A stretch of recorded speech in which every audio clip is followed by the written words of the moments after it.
चलिए फ्रेंड्स, इस लेक्चर में हम रिकॉर्ड करने वाले हैं second part of your RTP discussion which is related to your descriptive questions.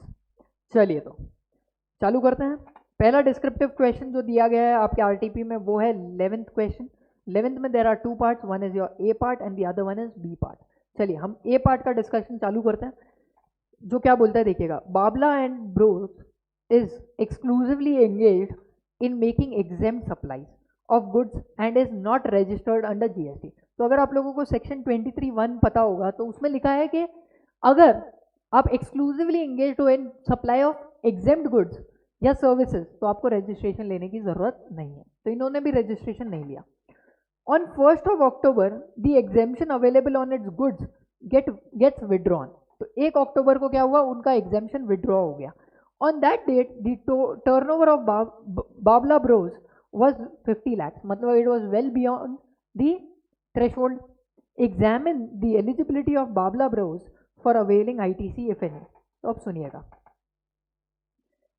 तो 1 अक्टूबर तक तो उन्होंने रजिस्ट्रेशन लिया हुआ ही नहीं था, राइट। अब उन्होंने, क्योंकि उनकी जो गुड्स थी वो गुड्स अब टैक्सेबल हो गए, तो इसलिए अब उनको क्या करना पड़ेगा, रजिस्ट्रेशन लेना पड़ेगा। तो अब जब वो रजिस्ट्रेशन लेंगे तो उनके पास जो गुड्स इनपुट्स में होंगे, इनपुट्स लाइंग या तो आपके रॉ मटेरियल फॉर्म में या फिर सेमी फिनिश गुड्स में या फिर फिनिश गुड्स में, उसका आप क्रेडिट ले सकते हो अंडर सेक्शन 18(1)(a। ये बोलता है आपका 18(1)(a जो स्पेशल सर्कमस्टांसेस में क्रेडिट की बात करता है। सेक्शन 18 अगर आपको याद है तो वो बात करता है स्पेशल सर्कमस्टांसेस में आप क्रेडिट ले सकते हो।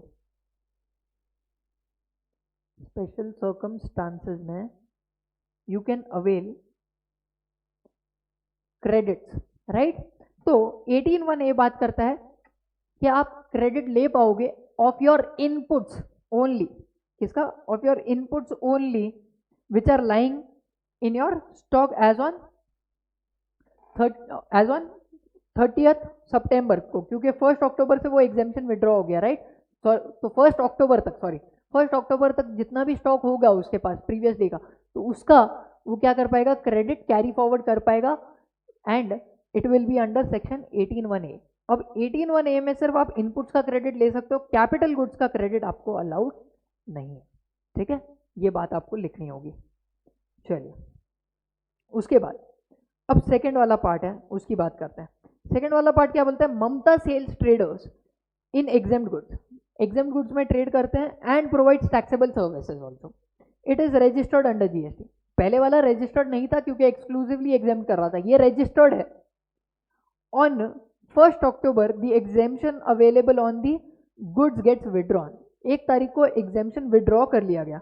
Analyse the scenario and determine the eligibility of Mamta sales for availing ITC if any on inputs and capital goods used in supply of exempt goods. तो देखो, जो टैक्सेबल के लिए यूज हो रहा था ना, टैक्सेबल सर्विसेज के लिए यूज हो रहा था, उसका क्रेडिट तो उन्होंने ले लिया था, तो उसमें कोई प्रॉब्लम नहीं है। प्रॉब्लम कहां पे, जो एग्जेम्प्ट था पहले, उसका जो इनपुट्स और कैपिटल गुड्स है उसका क्रेडिट का क्या होगा। तो this is dealt with special circumstances वाला सेक्शन 18 सबसेक्शन 1 क्लॉज डी। वो बोलता है कि अगर आप रजिस्टर्ड हो, ठीक है, और आप जो सप्लाई करते थे पहले एग्जेम्प्ट में था, अब रजिस्टर्ड, अब अगर वो टैक्सेबल में आ गया है, तो जो भी आपके इनपुट्स है in raw material, semi finish goods या फिनिश गुड्स, वो आप क्रेडिट ले सकते हो, ठीक है। एंड जो आपके कैपिटल गुड्स है उसका भी क्रेडिट ले सकते हो। देखो ऊपर जो था ना 18(1)(a, वहां पे कैपिटल गुड्स का क्रेडिट नहीं मिल रहा था, यहाँ पे 18(1)(d जो है वहां पे कैपिटल गुड्स का भी मिल रहा है। And you have to reduce your capital goods का credit by 5% per quarter or part thereof.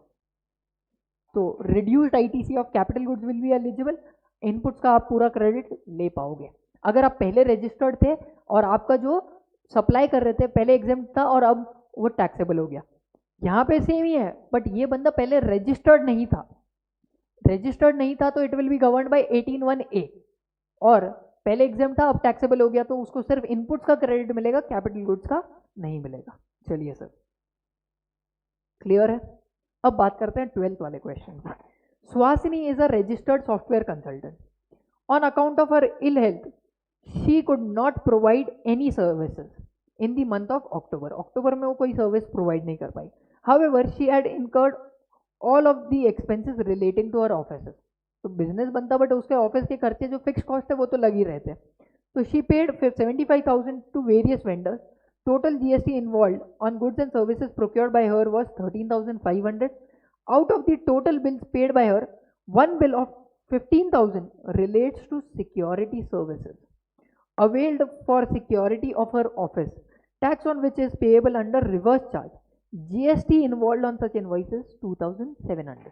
तो अगर आपको नोटिफिकेशन नंबर 13/2017 CT रेट याद आ रहा होगा तो उसमें entry number 15, if I'm not wrong, relates to your security services. If I'm not wrong, entry number 15 relates to your security services. And ये security services में बोला गया है कि अगर security services अगर कोई लेता है तो उसको किधर जाएगा?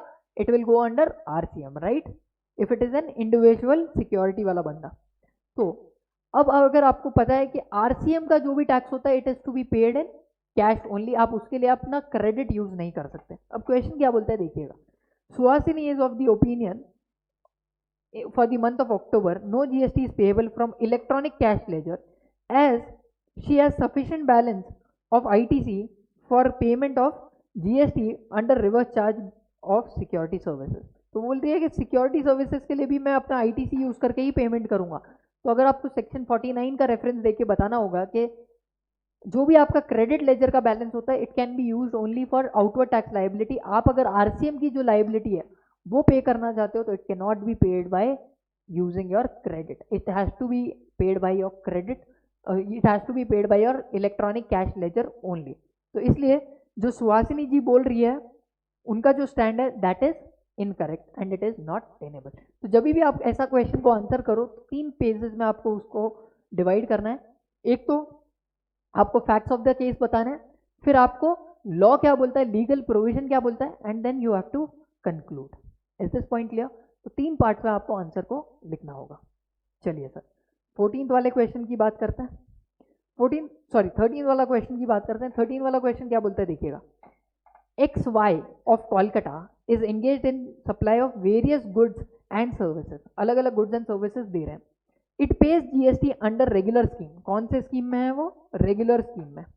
The following information is provided by it for the month of July. जुलाई के लिए इंफॉर्मेशन प्रोवाइड की गई है. Receipts and payments. तो पहले हम पेमेंट्स की बात करते हैं. पेमेंट्स में क्या क्या लिखा हुआ है. तो इंटरस्टेट परचेज किया था ऑफ ऑफिस स्टेशनरी ऑफ ₹1,40,000. तो ये जो भी परचेज होंगी उसके ऊपर उनको क्या मिलेगा? ITC मिलेगा. लॉरी का रिपेयरिंग किया था जो ट्रांसपोर्ट ऑफ गुड्स के लिए यूज हो रही थी. तो देखो गुड्स के लिए अगर यूज होता है तो उसका क्रेडिट ब्लॉक नहीं है, ना तो व्हीकल का क्रेडिट ब्लॉक है ना ही उससे रिलेटेड जो सर्विसेज लेते हैं उसका ब्लॉक है. क्रेडिट मिलेगा क्या? Answer is yes. From warehouse to client ये है इंट्रा स्टेट सप्लाई. कितने का? 1 लाख का. तो इसका भी क्या मिल जाएगा? ITC मिल जाएगा. अब आता है रिसीट साइड पे. रिसीट साइड पे इंटरस्टेट सप्लाई की ऑफ ऑफिस स्टेशनरी, तो इस पे क्या लगेगा? आउटवर्ड टैक्स भरना पड़ेगा IGST. Intrastate supply of 500 combi PACS containing 1 calculator and 1 diary. एक डायरी है और एक कैलकुलेटर है और इंट्रास्टेट सप्लाई किया तो C और S लगाएंगे.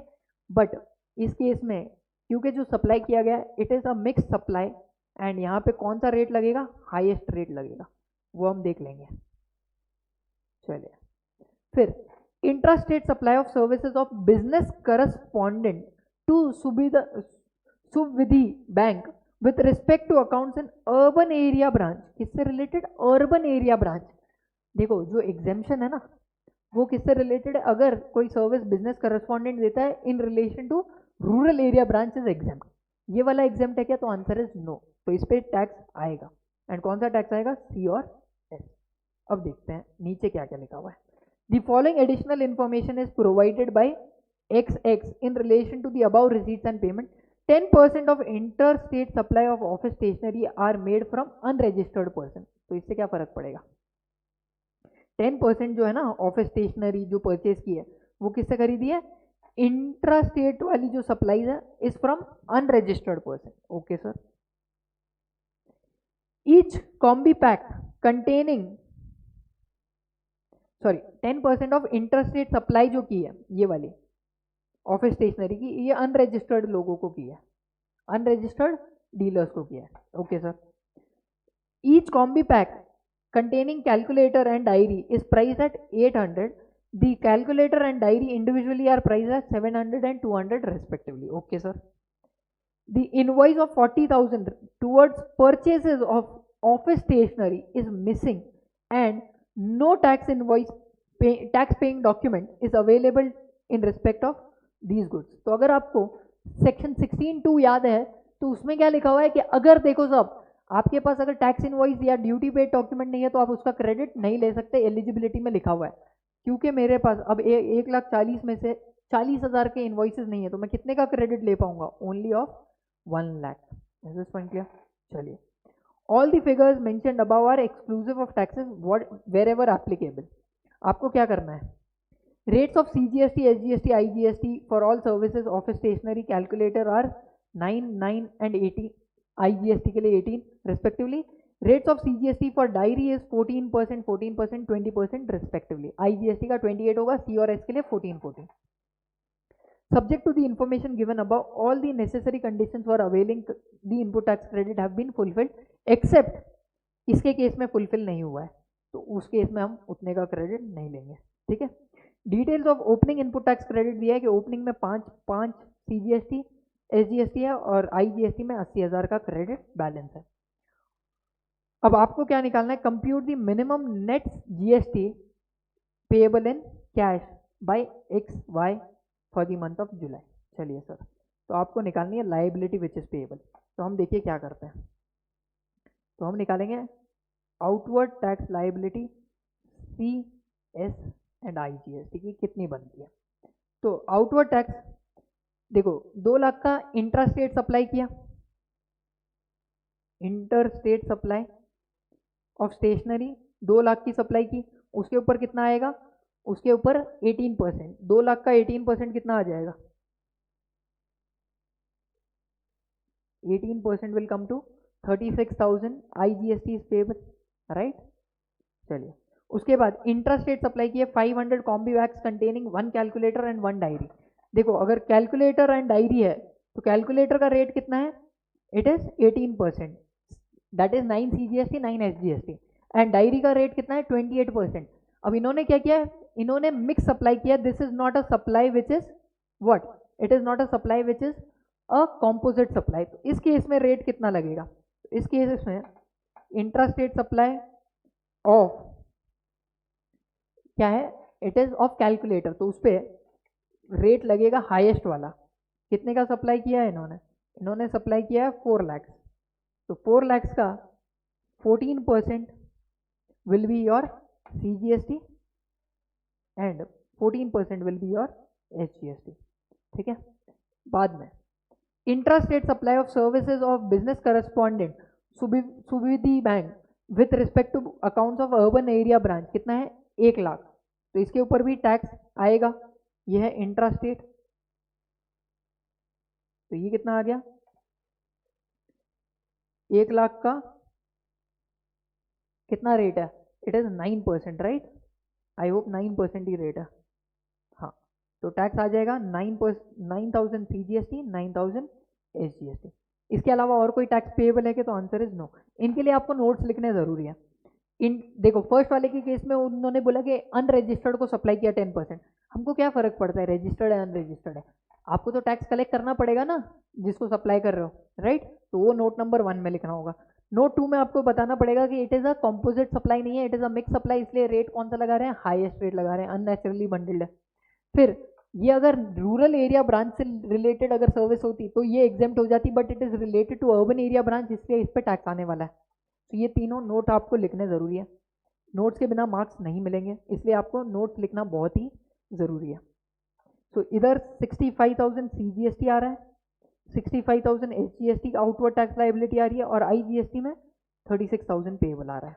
This is your tax payable, right. Outward tax payable आ गया। अब हम निकालते हैं ITC कितना है हमारे पास। तो एक वर्किंग बना देना ITC की। ITC में सबसे पहले ओपनिंग ITC है हमारे पास, सी एस एंड आई की कितनी है? सी में 5 है, एस में 5 है और आई में 80,000 है, if I am not wrong, right. चलिए बढ़िया।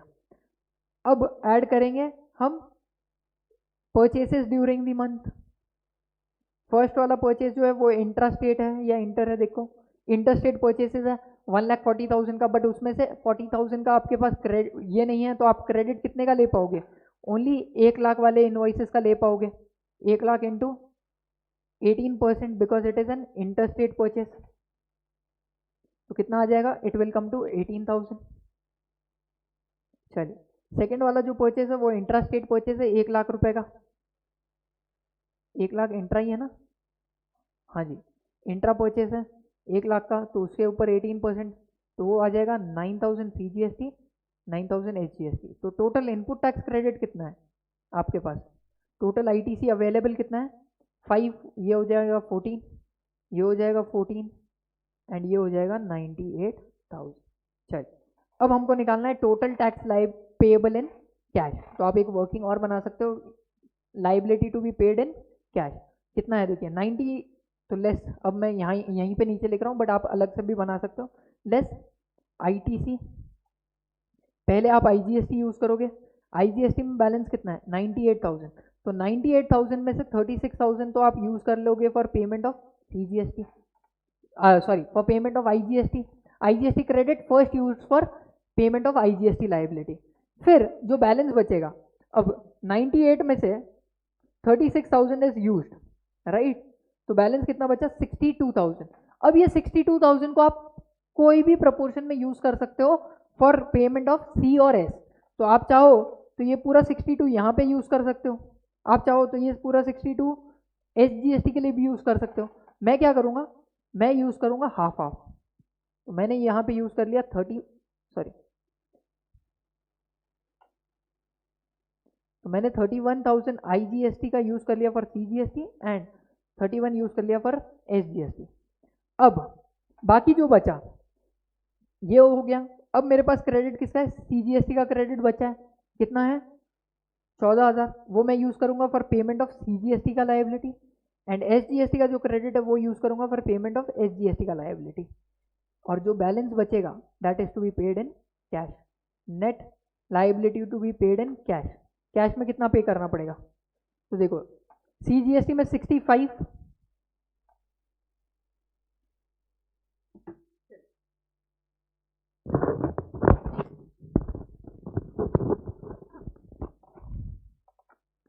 हाँ जी, तो कितना पेएबल था? 65,000, जिसमें से IGST 31 यूज करके CGST पे हुआ था, 14,000 CGST वाज यूज, तो बैलेंस कितना बचता है? तो बैलेंस इज 20,000। सर 20,000 कैसे आया? 65 minus 45 will be how much? 20,000 CGST is payable, 20,000 SGST is payable and IGST में there is nothing which is to be paid. So cash में हमको कितना पे करना पड़ेगा? 20C and 20 SGST. Is this clear? चलिए sir. 14th question, Multi Services Private Limited registered in Punjab is engaged in supplying a variety of services. Its turnover was 35 lakhs in the preceding financial year. It has provided the following information for the month of April. आपको क्या करना है? अप्रैल में कितना tax liability आएगा वो निकालना है। चलिए देखते हैं। Fees for the coachings provided to students or competitive exams. The coaching center is run by Multi Services Private Limited in Punjab. मतलब इंट्रा स्टेट सप्लाई कर रहे हैं, कितने की? 6,24,000। Is this taxable? Answer is yes sir. There is no exemption which is given, तो ये taxable है। उसके बाद receipt of services provided in relation to conduct of examination in Purity University, Delhi, providing education recognized by Indian law being an interstate transaction. तो ये क्या कर रहे हैं? एग्जामिनेशन कंडक्ट कराने की सर्विस दे रहे हैं, तो is this exempt? Answer is yes, it is exempt under entry number 66, right. उसमें अगर आप एग्जाम कंडक्ट कराने की सर्विस देते हो तो even that is exempt. amount received for transportation of students and faculty from their residence to Lotus Public School, a higher secondary school and back. तो क्या करते हैं, ये सर्विस दे रहा है, ये जो गाड़ी वाला ट्रांसपोर्टेशन ये सर्विस दे रहा है किसको, फैकल्टी एंड स्टूडेंट्स को। क्या करता है, अपने रेसिडेंस से उनको स्कूल लेके आता है और वापस छोड़ता है। तो even this is exempt.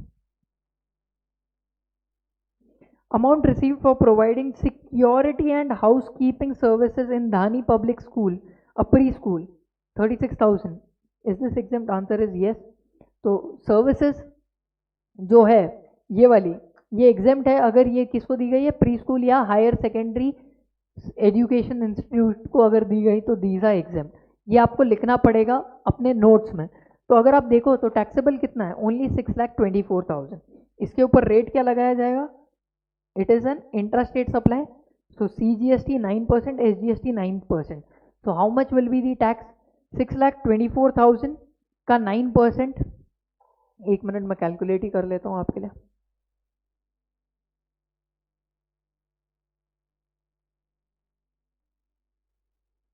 So this will come to 56,160. This will be the tax liability. चलिए sir, last question which is there is your question number 15। क्या बोलता है देखिएगा, the due date for payment of tax by a person paying tax under section 10 of the CGST act that is a composition supplier is aligned with the due date of return to be filed by the said person, discuss the correctness और otherwise of the statement. तो ये लोग बोल रहे हैं कि देखो वैसे तो जो भी रिटर्न की ड्यू डेट ऐसे हमारे पास दी हुई है एक्ट में, but there is no separate date for payment, right? Whatever is the date for return will be the date for payment, but this is not true in case of composition scheme with effect from April 2019।